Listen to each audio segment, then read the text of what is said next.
Hello everyone.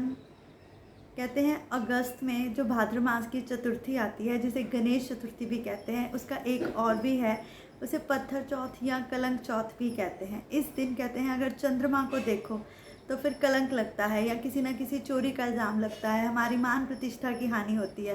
पहले ये बातें मुझे भी समझ नहीं आती थी, पर जब भागवत पढ़ा ना तो उसमें भी ये कहानी बड़े विस्तार से बताई गई है। आज के दिन कहते हैं गणेश जी भोजन कर रहे थे और बड़े स्वाद लेके खाना खा रहे थे, तो वहाँ से चंद्रमा निकला।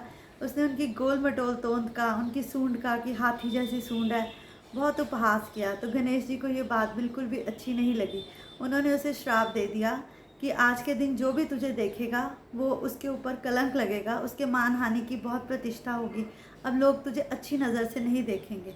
चंद्रमा इस बात से बहुत व्याकुल हुआ। उसने उनके पिता और माता के आगे भी प्रार्थना की, उनके आगे भी प्रार्थना की। तो फिर उन्होंने कहा कि आज के दिन ये ऐसा होगा, आज के दिन किसी को भी चंद्रमा नहीं देखना चाहिए। इसलिए कहते हैं पत्थर चौथ या कलंक चौथ को चंद्रमा नहीं देखना चाहिए।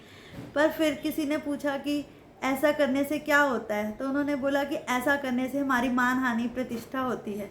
किसी कहते हैं किसी समय में जब हम भी छोटे होते थे ना, तो ये बातें समझ नहीं आती थी, पर जैसे जैसे आगे पढ़ते गए, कुछ कुछ स्टोरीज़ पढ़ते गए, हमें ना ये छोटी छोटी स्टोरीज़ अपने बच्चों के साथ भी ज़रूर शेयर करनी चाहिए, क्योंकि इनसे बहुत कुछ सीखने को मिलता है। ये स्टोरी है तो बहुत विस्तार से, लेकिन वो मैं आपको फिर आगे आगे छोटी छोटी स्टोरीज़ में बताती रहूँगी।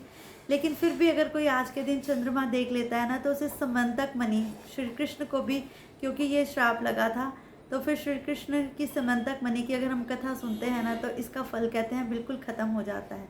किस प्रकार श्री कृष्ण तो थे चलेगा, लेकिन फिर भी मैं एक चीज़ कहती हूँ, कभी किसी चीज़ में रिजिड नहीं होना चाहिए, बहुत ज़्यादा नहीं मानना चाहिए। अगर हमसे कोई गलती हो जाती है तो भगवान उसे बहुत जल्दी क्षमा कर देते हैं। तभी कहते हैं ठाकुर जी जो कहते हैं उस पर तुम कुछ कुछ तो अमल करो, उनके जैसा बनने की कोशिश मत करो। पर अगर हम उनकी बातों को, उनकी गीता सार को अपने हृदय में उतारते हैं ना, तो बहुत कुछ सीखते हैं। तो गणेश चतुर्थी की सबको कंग्रेचुलेशंस। बट ये मैंने पत्थर चौथ और कलंक चौथ की इसलिए बात बताई कि मुझे भी पहले नहीं पता थी, और बचपन में हम लोग इस पर इतना ध्यान भी नहीं देते थे।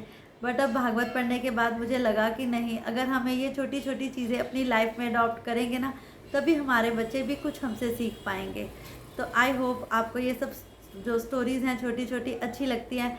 अब मैंने रिसेंटली एक स्टोरी पढ़ी है कि अर्जुन का रथ क्यों टूटा था। ये भी, इसके ऊपर भी मैं बहुत जल्दी एक वीडियो डालूंगी, क्योंकि मैं छोटी छोटी वीडियोस डालती हूँ। I hope you all like this. Thank you everyone.